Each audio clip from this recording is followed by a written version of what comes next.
ერთმნიშვნელოვნად ჩვენ ორიენტირებული ვიყავით, რომ საქართველოს უნდა ყოფილიყო დემოკრატიული რესპუბლიკა, დასავლური დემოკრატია, რასაც ქვია თანამედროვე დასავლური დემოკრატიის თვალსაზრისით, სწორედ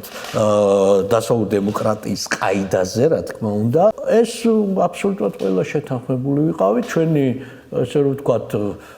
პრინციპი იყო მაშინ მამული ენა სარწმუნოება, ეს შეგნებულად ესე შეიცვალა ენა მამული სარწმუნოება თანმიმდევრობა, ვინაიდან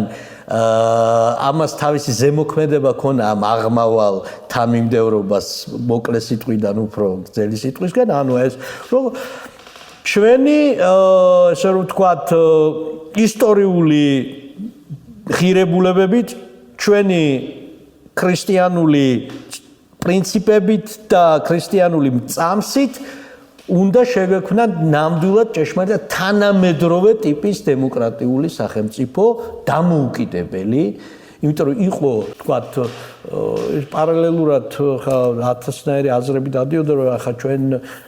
აზრი არა აქვს საბჭოთა კავშირის წინააღმდეგ ბრძოლა, სამხელა ბირთვული იმპერია აზრია და აი ერთ ჩვენ უნდა ვიბრძოლოთ რაღაც იმისთვის რომ აი უფრო ავტონომია მოვიპოვოთ, ან თუნდაც ისეთი ტიპის შედარებითი დამოუკიდებლობა, როგორც ვთქვათ, აღმოსავლეთ ევროპის სატელიტურ ქვეყნებს ჰქონდათ ბულგარეთს, რუმინეთს, ან რაღაც იყო ეგეთი იდეაც, რომ აი კონფედერაცია თუნდა გარდაქმნილიყო საბჭოთა კავშირი. მამანს და მამანს ესეთი, რომ აი ჯერ აი ამ საფეხურზე უნდა მაგრამ ჩვენ თავიდანვე ორიენტირებული ვიყავით, რომ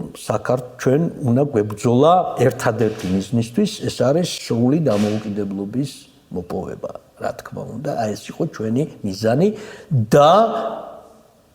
ჭეშმარიტად, ნამდვილად თანამედროვე ტიპის დემოკრატიული რესპუბლიკის სახელმწიფოს